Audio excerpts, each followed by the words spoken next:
Let me turn my fan off. There we go. So, how is everybody doing? Welcome to the Honest Audiophile live stream, and hopefully you all can hear me. If you can, please give either a thumbs up to the so that you can hear me, or a thumbs down if you can't, and then we'll get it fixed accordingly. But supposedly, according to all the gear I have in front of me, you should be able to hear me. So, how is everybody doing tonight? Hopefully, you had a good Saturday and a good start to your weekend. Also, if you want to help out the channel and promote the live stream, give it a thumbs up. So, anyways, thank you for everything. We will wait until we have a few more people available, and we'll get to a question. I see that we have a question from, I don't know how to pronounce that, but I think it's Pergunta. Not sure. Olina SE or the Dunu Titan S. Video is herky jerky. Could be the issue with, let me check and see, make sure I'm not on, make sure that the Wi-Fi is all good to go. Yep, Wi-Fi should be good to go. Hopefully it clears up. All right, let me, since it is a little herky jerky, the YouTube buffering issue, but let me check my Wi-Fi here and make sure that everything is good to go. And we don't want to have a annoyance for you all. Hopefully everything is running smoothly on my end when it goes to internet. And we are off. It looks like internet is running smoothly according to Comcast. So it may be just a little bit of a bandwidth problem throughout. So bear with it through the evening. Sorry about the frustrations, but hopefully it clears up. Okay, so questions are starting to come in. So let's get to them. Let's see. First up, Olina SE versus the Dunu Titan S. Now, I have not heard the Olina SE. I've only heard the Olina, and it was a unmodded one. So it's not really fair compared, but I definitely would take a Dunu Titan S over it. The Dunu Titan S just was more pleasant. I found the Olina to be very aggressive and very intense listen, and it wasn't very good resolving. So we'll leave it at that. I would definitely take a Titan S over it, but again, it's an Olina, not the Olina SE. Okay, let's see. Have you listened to the HE400 SE? Yes, did a review of it. It's a good starter headphone. You could definitely see some potential for planars there, but in my opinion, if you're going to buy a planar, the best value and overall performance is the Hi-Fiman Sundara. The 400 SE is a good starter, but in my opinion, it's not really worth it when you can get a Sundara, especially now that you can get Sundaras for 200, 250, somewhere in that range. Just save up your money a little bit and get a Sundara instead. Have I tried the HBB Con? I have heard it slightly. It came in a couple days ago. Did a very quick listen to it. Not enough to really give any impressions other than it sounds all right. It's going to be an interesting comparison to some of the other budget stuff out there. But as far as overall impressions, yeah, I'm not ready to give those. It's been a very quick listen. Meze Classic versus the Massdrop Meze Noirs. Haven't heard the Noirs. Ferns War, you're welcome. Hopefully that helped. I know it wasn't much of an answer regarding the con, but just have to be honest. I haven't heard it very much at all. I do have plenty of other products in right now to review. Just to give you kind of a rundown. Now, next week's going to be the Zen's Mangurd Top, and then we have the BASN As One Asone. I don't know how to pronounce it. I think it's As One. And then we have the Thea Audio Oracle Mark II. We have the Tin Hi-Fi C3, the KB Ear Quinlong, the Chimera Celeste Pandamon, the Seek Real Dawn, C Audio Yume 2, Super TFZ Force 5, Super TFZ Force King, Acoustic Audio R100, Odin Audio Studio Witch Pro, CTM CE 100s, the Chimera Nana Z Tune Edition, the QKZ HBB Con, which we just referenced. And so we have quite a bit in, and there is actually more coming. So be on the lookout for some interesting things to be reviewed in the near future. And there might be a couple other surprises thrown in there. All right, let's see.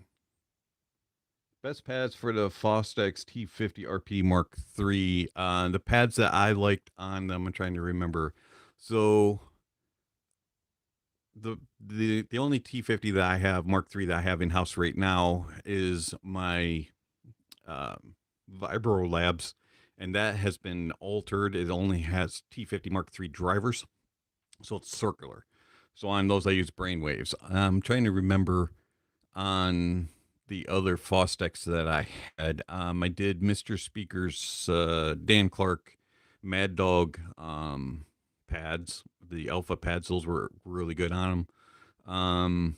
And there were I think it's 1440 pads that fit. Used those, and then there was, I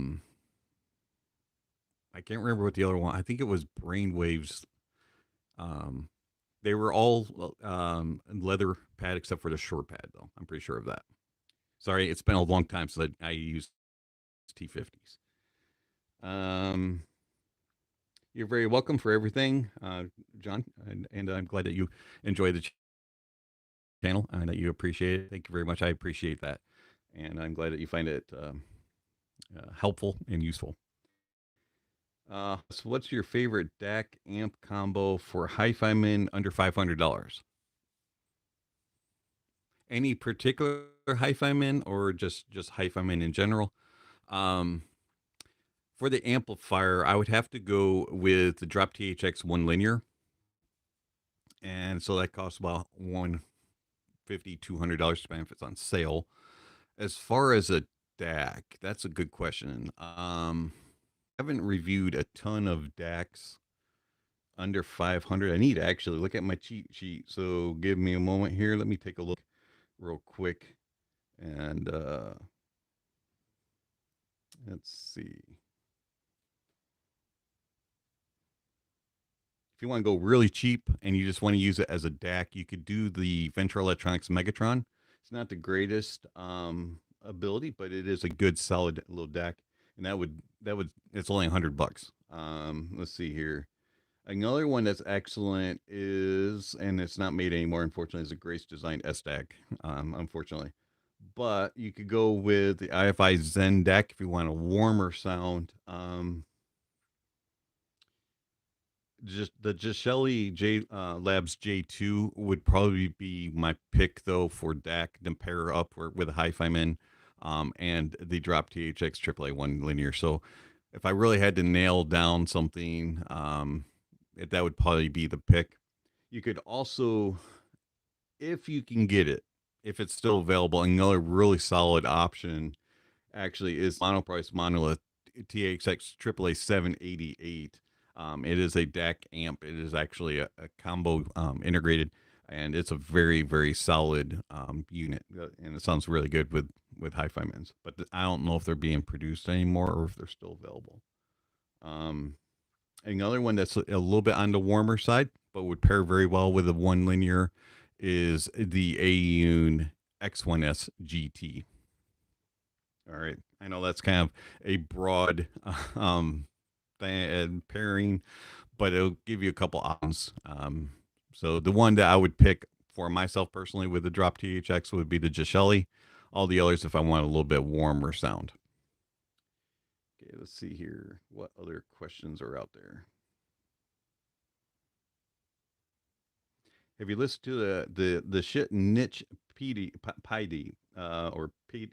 I don't know if I'm pronouncing that right. I have not. If I don't like the 400 SE enough, I may try out Sundara, the XS, and the Ananda. Yeah, the Sundara is an excellent choice, and Ananda's a little step up, and I haven't heard the XS, but I hear it's kind of in between the two. All right, let's see here. Um, the Ola I do not have in house right now.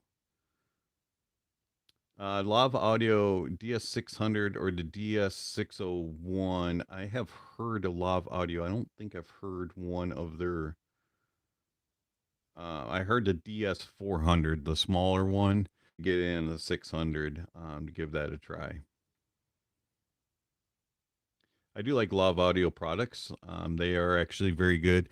The ones I've heard have leaned a little bit more to the clinical side, just a little bit of on the side of sterile, not quite full on cold sterile, but they're leaning that way. That's a good option. Also, very good point. The J2 custom boxes are pretty cool. The one that they sent me and gifted the channel, it was orange and blue. It kind of matches. It's really cool looking, orange greenish with a little bit blue in it. It's kind of cool. They can do wood boxes and all kinds of things. Just Shelly's very gifted on their custom stuff. It's kind of cool. So depending on whatever type of coloring you have in your office or you know whatever wherever your setup is, Gishelli will match, and they're really cool. They're very gifted in that regard. Putting you on spot. If I send you my Soundcore Space A40 wireless buds, would you review them and send them back to you? I don't know. Do I have to send them back to you?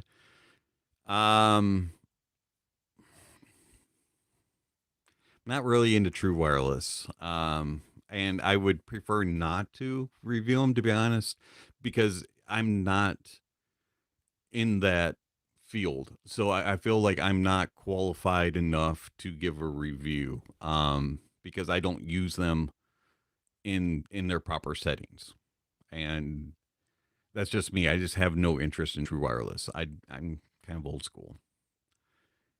I couldn't make that did the flat out say, yeah, I would review them. I sorry. Have I listened to a Drop THX AAA headphone amplifier? For about 3 years, I owned a monoprice monolith THX AAA 788, which was a DAC amp. I actually used it to use for the first couple of years of my channel. But I haven't heard the amp only. I would like to. I just haven't had the opportunity.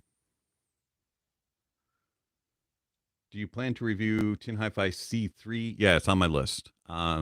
Actually, I just read the list, but for all of you that just came, here is a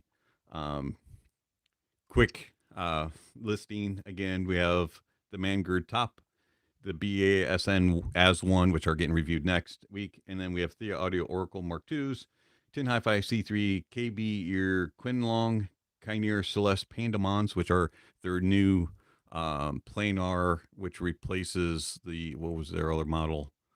Had the other weird name, the Gumio. Seek Real Dawn, C Audio Yume, excuse me, 2. Super TFC Force 5s, acoustic R110s, Odin Switch Pros, which are interesting, Studio Switch Pros, and then the CTM CE 110s. And the Chimera Nana Z-Tune Edition. Let me tell you. These pricey, but impressive. Never heard the originals, but those have really caught my ears. A very fun sound, very impressive as far as detail retrieval, very accurate with tonality. You can tell that they have Sonian BAs in them. Nice dynamic presence in the bass, and it's kind of a like a refined version. It is a big box. Um, a version of like a C Audio Bravery or a Zen's Mangard T2, kind of mixed together. It's a really good IEM. Spoiler alert: whenever it comes out, that thing's getting a good review. All right, let's see here.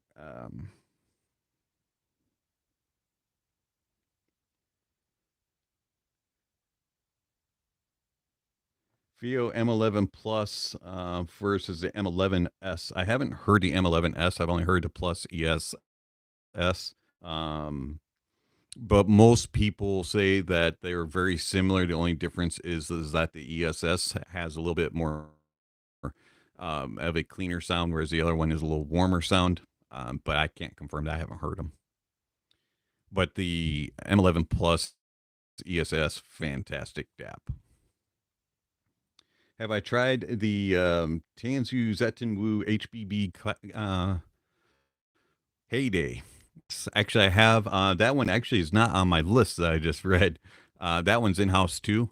So it's a interesting take on the original, and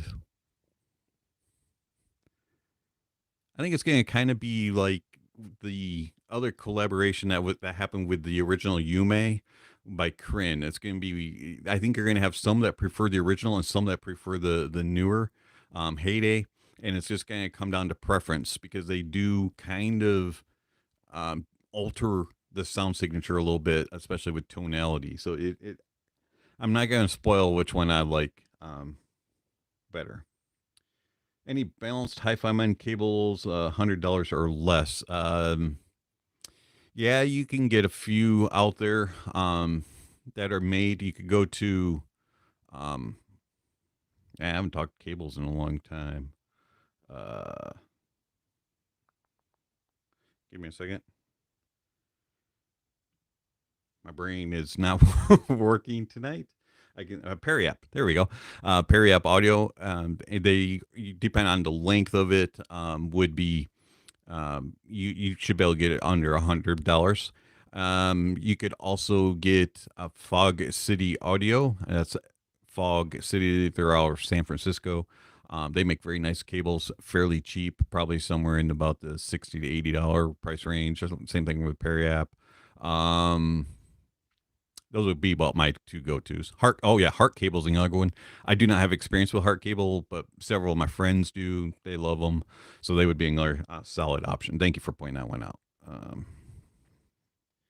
right, let's see. Good questions tonight. Let's see what else we got. Keep them in.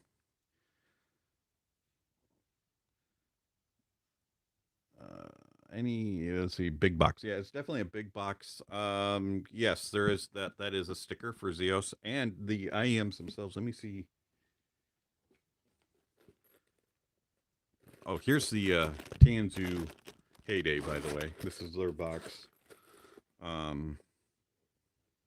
Really cool cable. So the Heyday have a different look. They're a little bit thicker than the original, from what I remember. Big, huge, chunky termination. All right, let me. And then Chimera cable. Okay, Z really went out on making his case big. But anyways, so on the Z's, you get your normal Chimera non faceplate, and then on the other side, he's got his logo in it, which is kind of cool. Kind of makes it neat. But yeah, that is a sticker if you want to peel it off. And then I want to show you all the accessories that he provides. He kind of cheaped out on his case, but normal with Chimera, you do get the story behind the name which is, I think it's kind of nice if you want a little bit of reading material. And this one, because it's such a huge box, it's actually easier to read. So, kind of, you know what? If you want to put all the information in, I'm okay with you giving me a bigger box because it's easier to read. But anyways, um, so you get final type E tips, which come in these plastic bags, and then on top of that, you also get all those other tips. Oops. And you get some silicone gel. But anyways, yeah, you get all of those other tips along with it, which is kind of cool. You get two different sizes of foam tips, and then you get all your final type E's, and then you get your regular. I'm sorry, the final type E's are up here. My bad. And then you get your Chimera tips.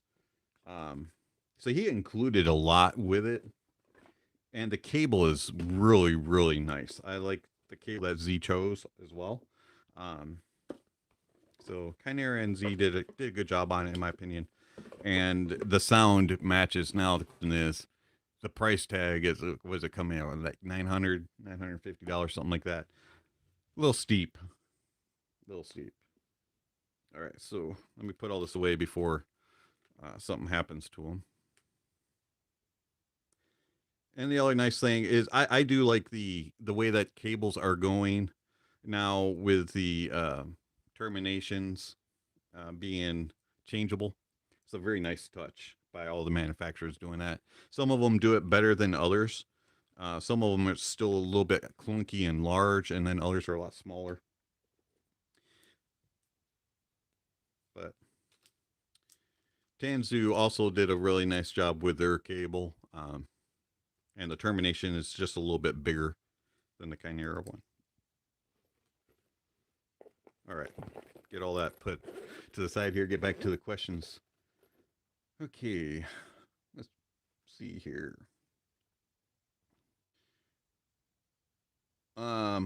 Best cost, the Titan S or the C2. I haven't heard the C2. I have the C3 in for review.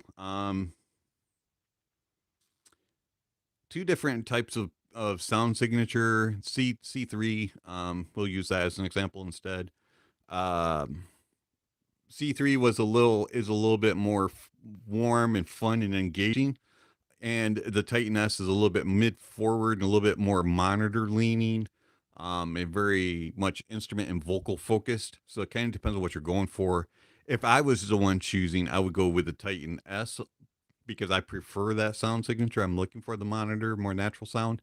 But the C3 sounds really good as well. So it kind of depends on what you're looking for. Both are really good values in my opinion. All right, let's see here. Lori, the topping AX7 didn't work out for me. It was defective and was a lot of stuff just to listen to music. Well, that's a bummer. Sorry to hear that. If you want to reach out, I will try to assist you with your future decision there, since I kind of helped you with getting a defective NX7. That's kind of a bummer. Have I listened to Monoprice HR5C headphone? No, I haven't heard those. Hey, Andrew. Nice to see you as well. Thank you. Igor, if you want to resend your messages, go for it. Might have to rephrase them. Let's see. Pizza for Mac. What is your experience and thoughts on AKG N5005s? Currently on sale for $199. Well, $199 is a good deal for them considering their original price, but I haven't heard them. I've only heard about them. And people say that they're really good for monitoring, but I have no experience with them. Let's see, Paul. Dave answered this and made a few days ago, but anyone have any experience with the N05s? There you go. They were on sale 80% off their $1,000 price tag. John, you want to know about the Blonde B60? I believe I actually reviewed that. If I remember correctly. Yes, I reviewed the Blonde B60. Close back, kind of small on the ear. Not not a terrible sound, but not a great sound. You can definitely tell they're cheap, and I would look at something a little bit better. If you're looking for a close back, I would go with the Rode NTH 100. Um, just it's just a better sounding overall, more um, natural implementation than the Blondes. All right, let's see what else we got here.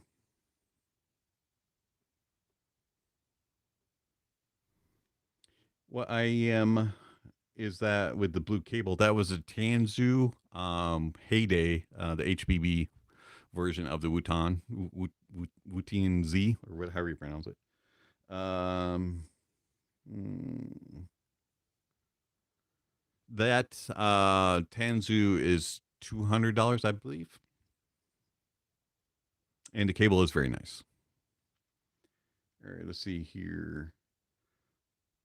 Sivga SV006 headphone. I do believe I reviewed those as well, John. And I'm trying to remember which one was that. That is the is that the Oriole?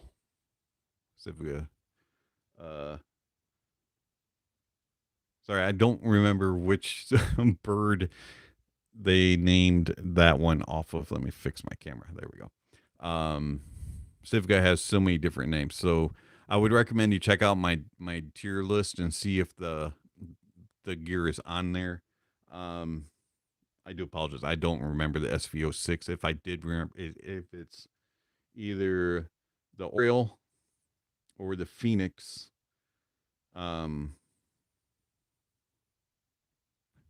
then I did review it, but I didn't put that in my list, so I do apologize. Let's see what else we got. Let's your S12 or S12 Pro. I haven't heard the S12 Pro. I do hear it makes a subtle difference, but I haven't actually heard it, so I don't know exactly what those differences are. All right, pizza for Mac. Paul bought those AKG set we were interested in. That's cool. Hopefully Paul will let me borrow them and hear them. All right, so sorry, did not mean to bang my glasses on my microphone. Do apologize for that. Any other questions? Looks like we are caught up here. What else do I have beside me here? Where are these? Oh, if you are curious about what the small little cons look like, here you go. They're actually heavier than you would think. I was kind of disappointed in the cable. I do not like permanent connections on the ears. That tends to hit in the wrong spot. But for the most part, they're comfortable. They are just a little hefty, but not bad. You can always swap out a cable. I mean, you're talking what, $35 IEM, so don't expect much from cables at that price point. The little carrying case is kind of cool. You don't see that too often. It's just a little squeeze case. All right, so get these put away. Tangle them up again. Trying to, oh, yeah, here we go. So also have laying next to the Thea Audio Oracle Mark IIs. These, you talk about pretty headphone. Thea Audio knows how to make a pretty IEM.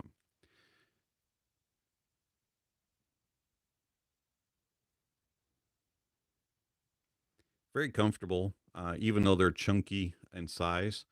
And also another company that knows how to make a good cable is Thea Audio. All right, so that review will be coming out probably not this upcoming week, but the week following. And somewhere, bear with me a moment.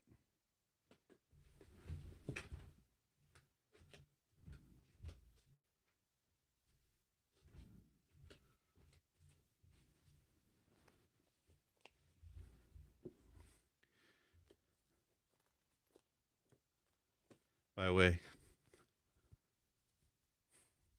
don't know if there you go. Anyways, um, so we do have. I can give you a preview of what the BASN looks like, and then what the top looks like.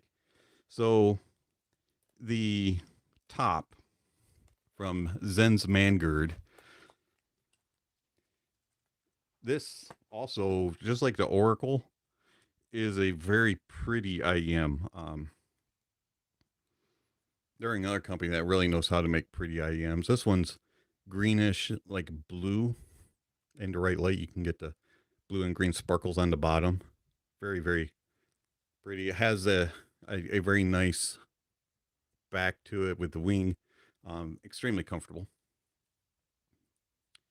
And then an IEM that I was asked to review, and I was like, why not?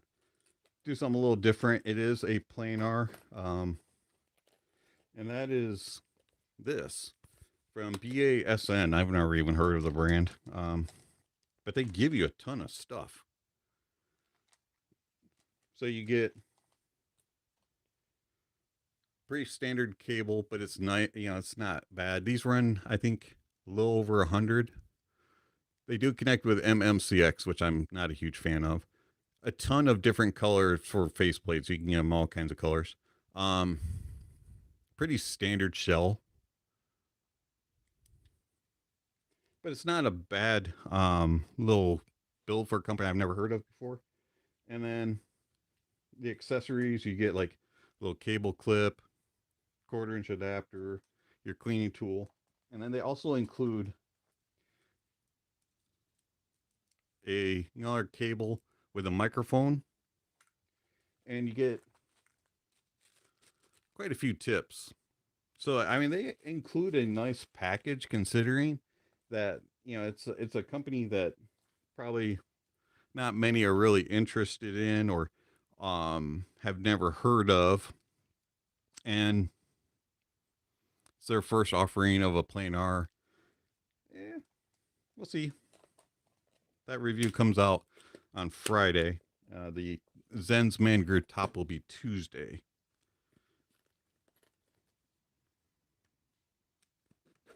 So those are the next ones. All right, so let's see here.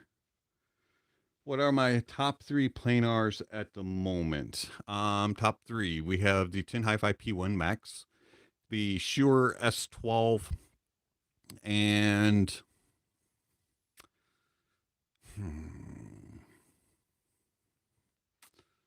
trying to think. Probably would go with Timeless, but that's just going off the top of my head. If you give me a moment, I will verify that with my ranking list here. Okay, planar. Let's see. For planar, we have Timeless, P1 Max S12, and then for something a little bit different, you could put the Acoustics S6 in there. But keep in mind, source picky, and it's very much a studio sound, and it's very clinical. So, depending on what you're looking for, not really an everyday listen. It's a very niche sound, the Acoustic S6 is. All right, what was the other questions that I saw here? Linda, you saw my shirt? Yeah, there you go. Let's see here. Do DAPs sound a lot better than phone? If so, where do you draw the line since they run the gamut on price? Any recommendations that won't break the bank? Okay, so with a phone, I haven't had a phone that's had a headphone output since my LG V30, which was like 3.5, 4 years ago. So I've been using dongles. So with a phone, I'm gonna do the most people have to use a dongle theory. And unless you're willing to spend for the more expensive dongles, you have an expense there. So you're probably somewhere 100-ish, 150, maybe more if you splurge for some of the more luxury dongle. And you can get a pretty decent sound, but you're limited. Dongles do have limits in out, and they also have limits in DAC chips. So then you go to a DAP, and with a DAP, you're getting more closer to a desktop type of setup. You can get better DAC chips, more output, a little bit more features, depending on whether or not you go Android versions or not. So with DAPs, I own a Sony WN1A, and I love it. All right, I listen to it all the time. Fantastic sound. I use it for reviews, but it's $1,000, and of course, it's now been replaced with a version 2. So, yeah, that's expensive. I also have a Sony NWA 105, which runs about 300 ish dollars, depending on where you buy it from. That would be about the sweet spot, unless you want full function. Big screens, more power, that type of thing. Then you could go to the FIO M11. But in my opinion, because DAPs are kind of my go-between for portable use, if I don't want to use my phone, I don't want to burn up my streaming, and my data plan, and I use a DAP with an SD card. So, truthfully, it's either phone or DAP, in my opinion. Yeah, you can do line out and stuff, but I to each their own. It depends on what you want to carry, and if you want to have to take your phone, your earbuds out in order to make a phone call. If you use a DAP and you get a phone call, you have to pause and remove, answer, redo the whole thing. Whereas if you use your phone and you have a microphone cable, you don't need to worry with that. So yeah, there's pluses and minuses each way. Um, but I would stick in about the $300 to $500 price point for a DAP if you're gonna go that way, because the higher up you get, it's a very small difference in my experience. All right, so they do sound better, but it depends on your experience, what you're looking for and your needs and how much frustration you want if you get a lot of phone calls. All right, let's see. Do I have a link to my tier list? Why, sure. If you are looking for it, I'll drop it right in here. And let's see, copy link. Done. Go over here. Restore chat so I can pop something in. Doop. Boop. And there you go. So I'm going to talk about this real quick. When you first go to my tier list, please go to the tab that says ranking grade. Now, this is important. This ranking grade is not a grade on just the sound. This is a grade on the overall performance, my experience. So is it comfortable? Did I like the look of it? Did I enjoy everything about it plus sound? So this is the whole subjective impression that I had, and most of these items have been reviewed on the channel. So A means awful, not A like a lot of other reviewers have, where A is good. Okay, A means awful. B means bad. C means it's a contender. D means it's delicious. And E means it's excellence. And then on that, you have pluses and minuses. So if it's a C and it's a C only, it's just a average good IEM or headphone or DAC or amp or whatever gear. If it's C plus, it's a little bit better than average, but a little bit less than being in the delicious zone. So it's almost there, but not quite. If it's C minus, it's not as average, but it's not as bad as bad. Okay. So minuses mean it's borderline almost to the one below it. Plus means it's almost there to the next level. And then if you get E plus, well, then you're top tier. There's nothing else is going to be. And it's something that I'm probably using as a reference. So that's kind of the explanation of my tier list.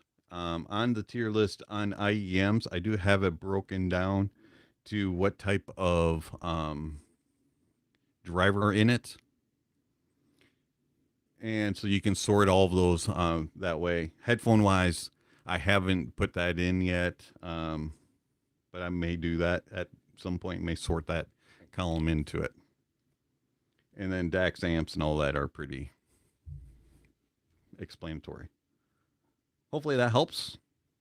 All right, let's see what else we got over here. Whoops.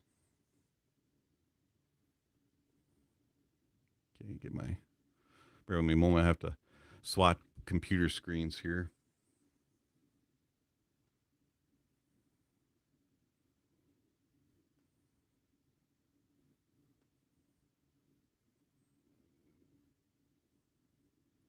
All right, just found a THX 788 locally. Saw it was discontinued. Depends on the price tag for it, Hans. They are good little devices. It is a little bit on the more dated side, but DACs and amps don't date as much as headphones and IEMs.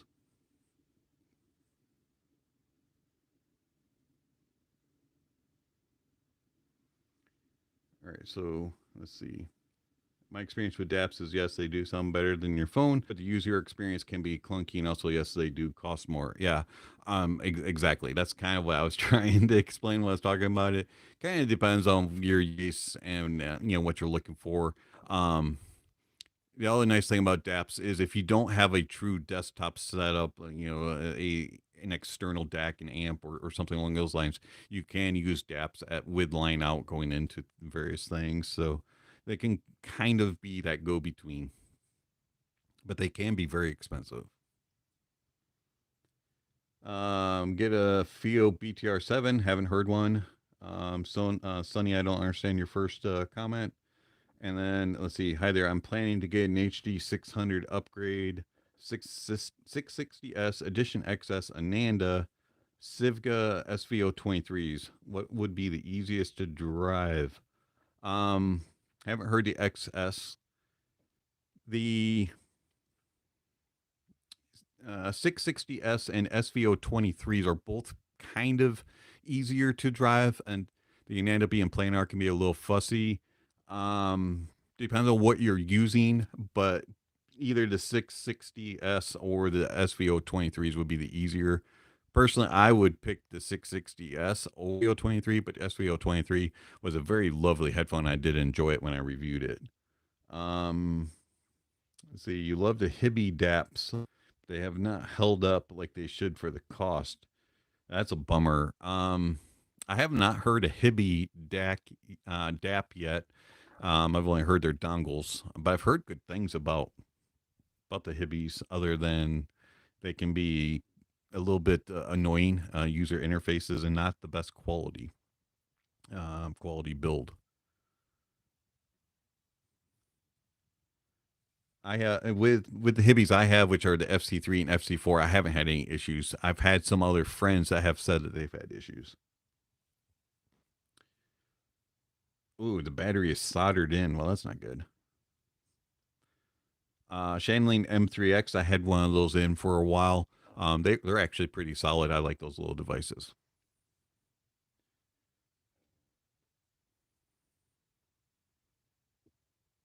So the depths that I use are the Sony's, but because of the various things I talked about earlier between DAPs and dongles, I pretty much just use dongles. But I do test gear on DAPs just to ensure that it works. I need my drink.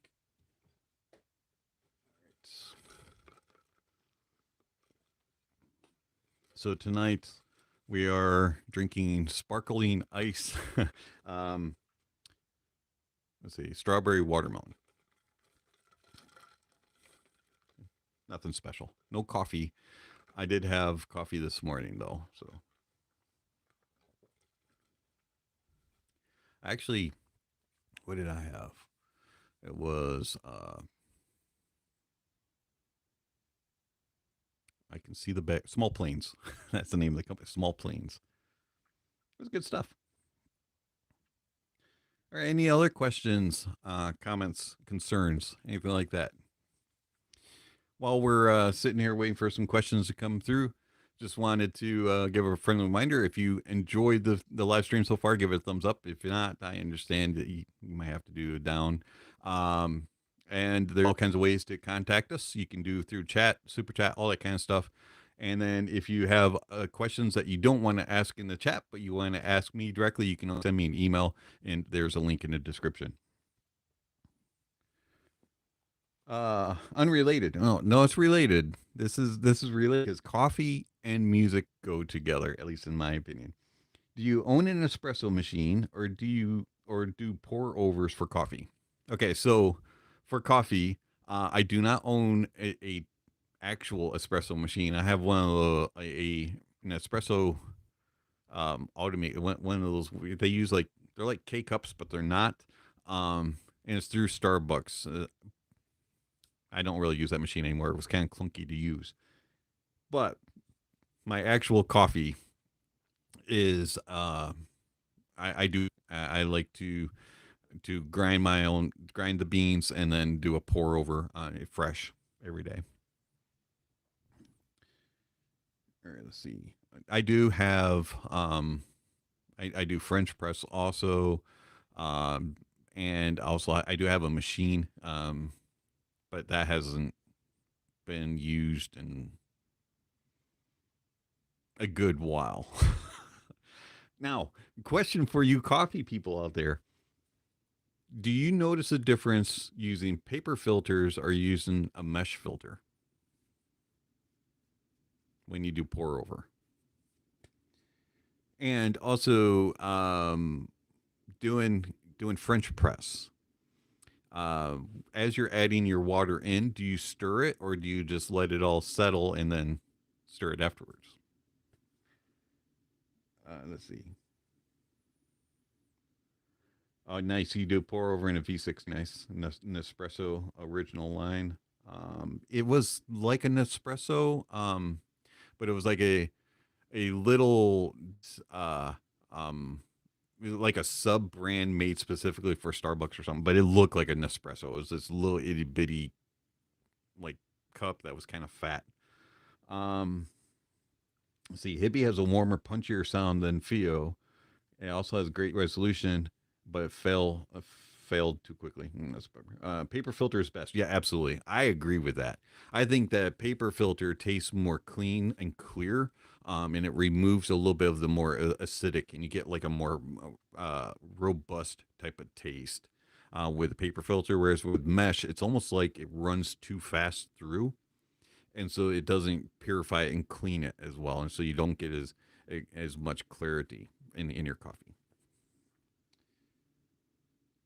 Now the other thing is, which way do you, when you grind your beans, do you do full coarse or do you something in the middle or do you do fine? To me it depends on what I'm making is how I what density of grind I use. And do you notice a difference in that? I'm trying to learn my coffee. But yes, I like paper filters the best.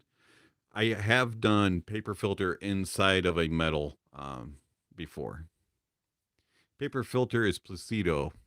I don't know about that because I've actually had the same coffee ground at the same time.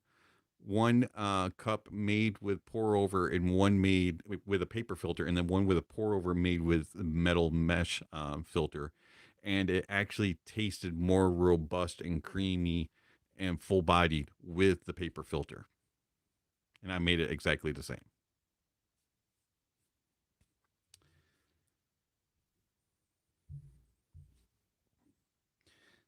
So, I mean, I have done quite a few tests on that. I didn't know I was going to be talking coffee, but hey, you know what? Any other questions about audio, go ahead and feel free to ask them. But personally, I prefer, when it comes to coffee, to grind my beans freshly and then to use a paper filter.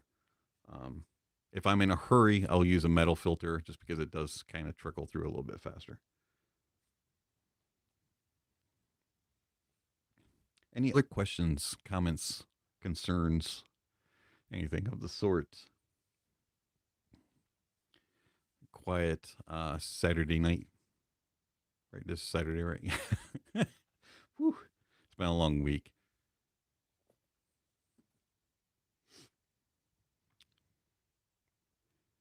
Should we play the Jeopardy music while you're all thinking about your questions?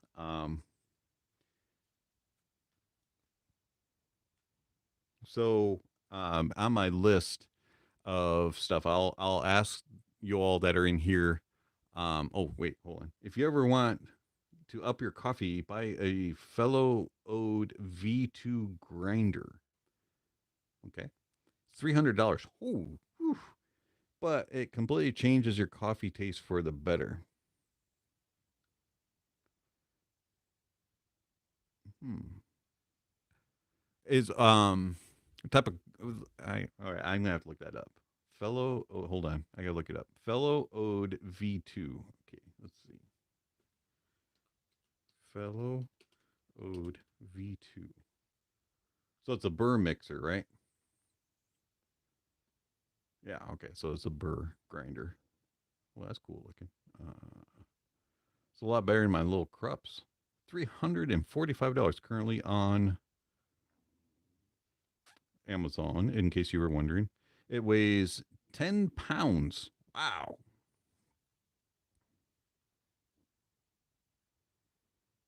Yeah, that would put my my little Krups to shame.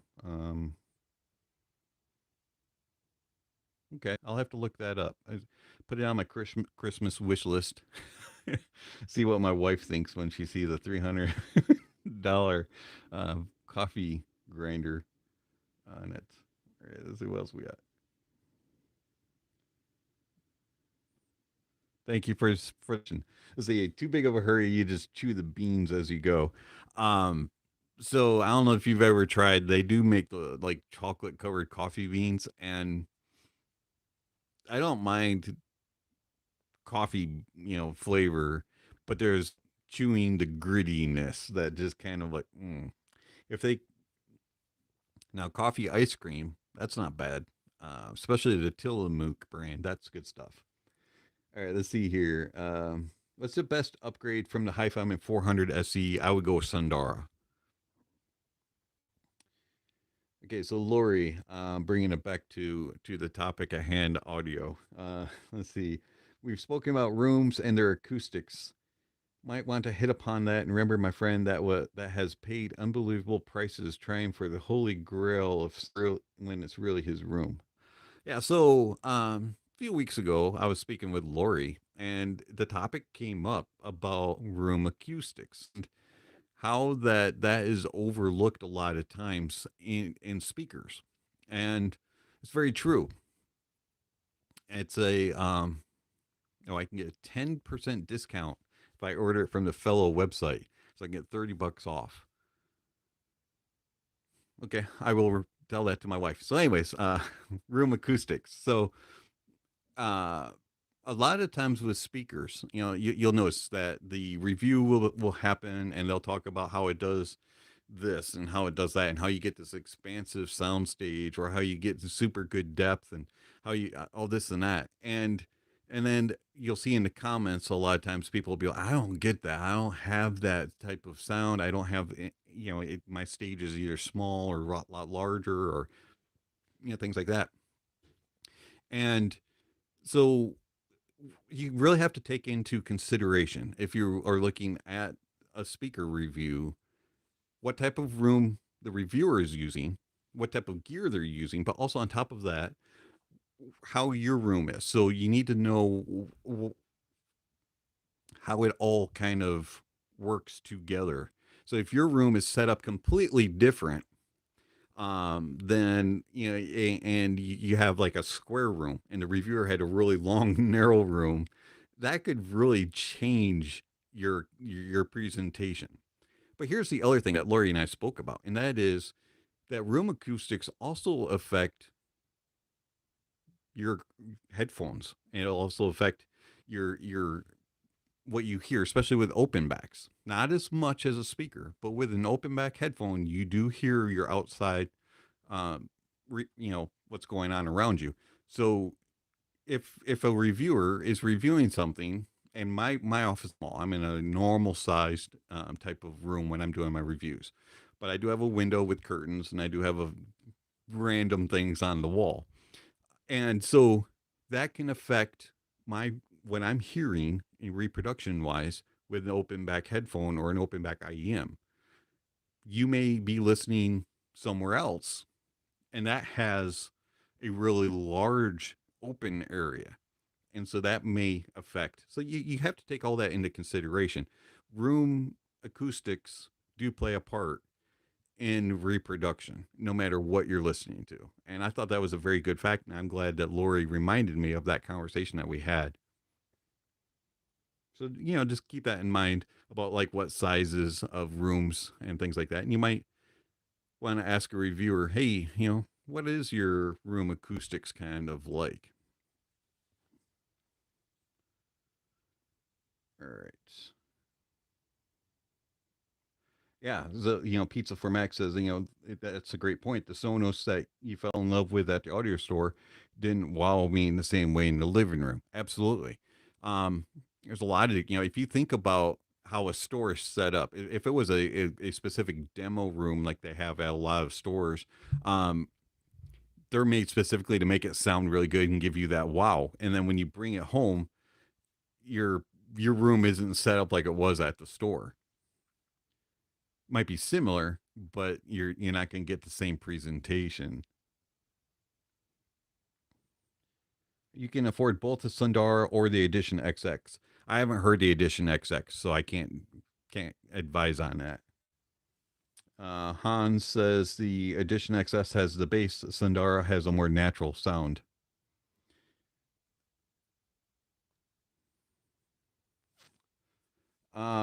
Is there a dongle that would be powerful enough and do justice to play well with the S12?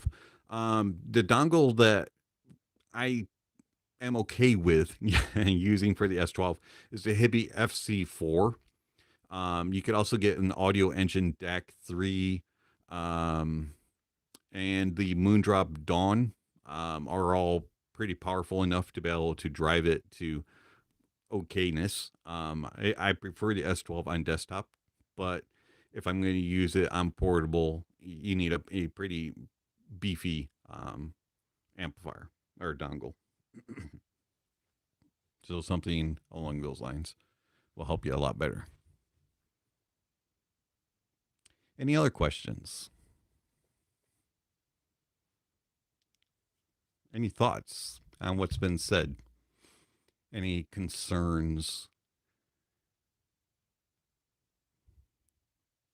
So I was gonna ask you all that are sitting here. So next week we have the Zensmaker top and the BASN as one. What do you want reviewed next of that list that I mentioned earlier? Oracle Mark II, Tin Hi-Fi C3, KB Ear Quinlong, the Chimera Pandemon, Seek Real Dawn, C Audio Yume 2, or the Super Force TFZ's options. Which two of those would you like me to review after we do the top and as one? Or we could also do the Chimera or the the Chimera Z, or the Con, or the Heyday. We could throw those in too.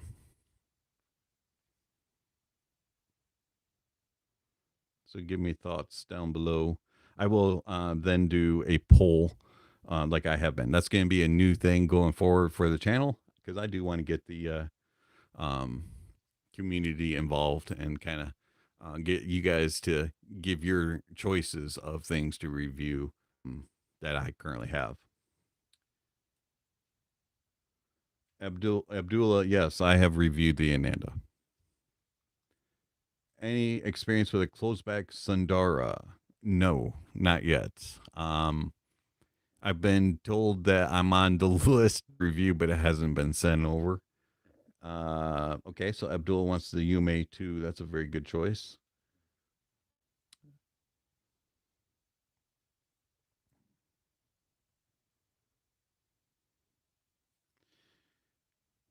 Okay, so Hans has responded to Abdul about the Ananda. Um, I have not heard the Ananda Stealth, so I can't comment on that. All right, so Yume 2. And then what else would you guys be interested in being pairing up? Do you want to do a more expensive and a budget one, or do you want to do two expensive ones? Um, Anything like that? Also, I'm curious. Do you all think that planars have kind of hit planar IEMs have kind of hit a spot where they're kind of going to all start sounding similar, and then you're going to get some differences in approach. You know, you're going to start seeing them getting mixed in, turned into hybrids, which is kind of what I'm thinking. Or are you thinking otherwise? Be curious.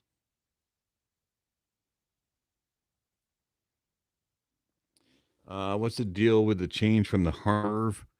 I have no idea. You'd have to ask Andrew over at Headphones. To me, it doesn't matter. I've always been a believer in a somewhat more of a diffuse field lean, not as elevated as most diffuse field targets are, with some bass presence added in, a little bit of a rise, starting around 300 hertz and then going down, rising slowly to about 20 hertz with a slight elevation in the sub bass to give you some presence and a little texture. And then coming into about 300 hertz, 250, 300, you have some warmth in your in body. It's not being bloated. If you over elevate in that area, you'll get bloat, and you'll get too much body. But if you do it properly and you have the right amount of elevation there, you'll have nice body and no weight in the bottom end, and good texture from the mid bass and the sub bass, and then being linear until you get to about 1.5K, 2K, and then it'll rise slightly, not near as much as it does on diffuse field, but rises a little bit so that you can get some pin and gain, and then have that somewhat of a shelf upwards through until about 5K, dip just a little bit, 8K, rise a little bit, and then 10K rise a little bit. And that way you can get some your presence, but you don't want it elevated as much as a standard diffuse field, because if you rise it too much, then that's when it becomes either too forward or it becomes shouty and it'll overpower the rest. Excuse me. And then in the treble, you want some elevation there with a slight downward trend around 12 to 15K. You want it to start to dip out. Because if you rise in that area, you'll end up getting a too much a shimmery, glassy sound. Whereas if you dip it just a little bit, you'll still get extension, but you won't have that uh, overall kind of hotter sound in the treble. So, anyways, that's kind of the way I look at things.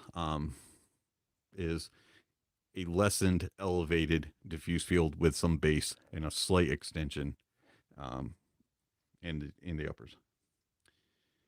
Okay, so let's see.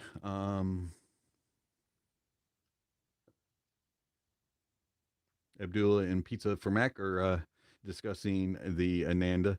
So that's good to see. Hopefully, you can answer some of his questions about the RS Stealth or the Ananda Stealth there for him, as I haven't heard it. Any other questions, comments, concerns, anything along that line?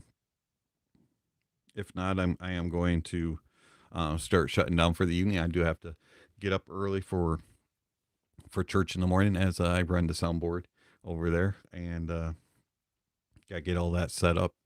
So I do appreciate everybody swinging by tonight, talking about coffee grinders and how a fellows will destroy my crops and all that.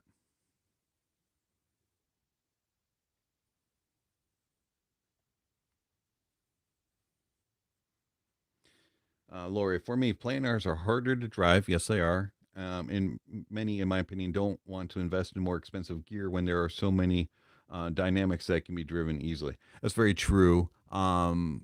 Especially when it comes to IEMs, the IEMs are very easy to drive, especially the dynamics. The planars are harder. When it comes to headphones, it's a little bit different of a story. Some dynamics can be pretty hard to drive. And Abdul, you're very welcome for the stream. Everybody else is too. That's still hanging on here. So I do appreciate it. If you have any final questions, we'll go for about 10 minutes more or so. So about quarter after or so, we'll start shutting down. So didn't want to scare everybody away. But if you have about 5 to 10 more minutes here to ask questions, go ahead and hand them out. If not, we can do it another time.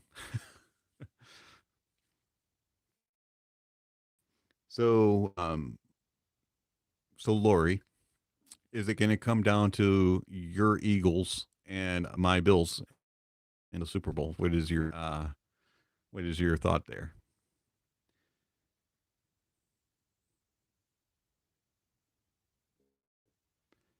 So Linda says that when Sonny referenced something about a bottle, the honest teddy bear in a genie genie bottle looks so comfy and plush. Linda thinks that Sonny was making a reference to I Dream of Jeannie, and the bottle she was in reminded him of the way your background looks. Okay. Don't know. I didn't watch that show. I, I saw it randomly but wasn't really something that I watched. Lori, go Eagles. It would be a good matchup. I really do think that would be a good matchup. Maybe I'm being biased here because I'm a Bills fan, but I do. It just kind of seems like everything's kind of fallen in place for a dream season. I'm hoping that it does. Haven't had this type of feeling in about 30 years. So go Bills. But yeah, your Eagles have definitely got a good team and have looked very good this year. So you can understand that. You're waiting for baseball season. Baseball is going to be interesting this year. There has been some good. Um, yeah. Hurts has to be a quarterback for the Eagles, obviously. Um, some interesting slight changes on the rosters for baseball so far. Um, it was good to see the Yankees lock up Judge. That was nice. I was a little afraid there for a little bit, but they made it happen. Getting Rizzo back, and then picking up what's his name there, Rodon as a pitcher, and a couple others. So they're looking a little bit stronger. Hopefully they get the pieces that they need. Um, I still think that the the NL East is probably and the West are going to be the two battle it out for supremacy. And I don't think that's going to go on for a couple of years. Both of those have some really solid, strong teams there. Um, the Central is still a little iffy. Some of the teams need a little more time to develop. Um, in the American League, it's still going to be the East. I do think that you end up with Tampa Bay and New York, and Boston might be a player. They've actually made some, and then in the you got Central there with Cleveland and Chicago. They're also going to be looking pretty dominant. So we'll have to see. I think that baseball is going to become very interesting. There's a lot of young teams now, and so in baseball it always seems like it takes a long time for teams to develop and grow, and it's a patience thing. Um, and I think a lot of the teams that have been kind of lower tier are starting to make moves again. That's good to see. As long as the Houston gets knocked out, I'm all right. Uh, Yeah, the Dodgers did completely rework it. They had to. They were kind of old in a couple positions, but I think I think you're still going to be fairly strong and competitive. The question is, will you be able to compete with San Diego? San Diego's really making a move. They're in the West. Let's see, Lori, your background is a cross between the Bills and Cookie Monster. It's actually Okay, I'll give you the Cookie Monster thing. But it's actually a mix between Bills and Syracuse Orange. I'm a big Syracuse Orange fan. I love Jim Boeheim for basketball. Football, they're all right. But basketball, I've always been a Jim Boeheim fan. And so the orange is for Syracuse Orange. Um, let's see.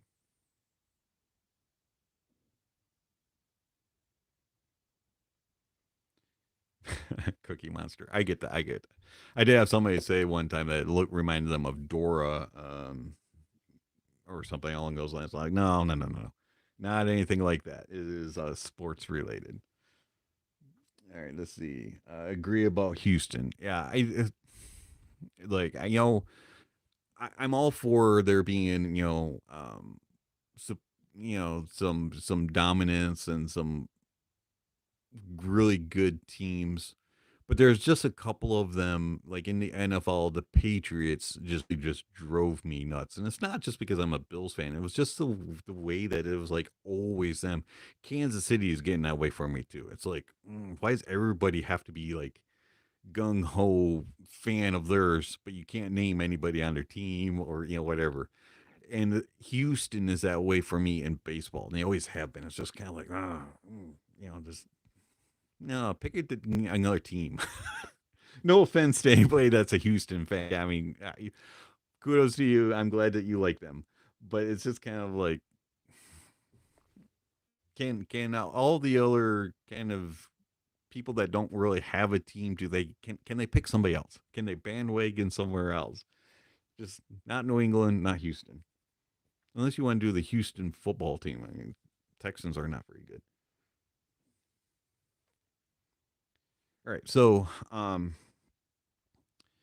last call for questions, comments, and we'll call it a night. So last call. Any questions or comments?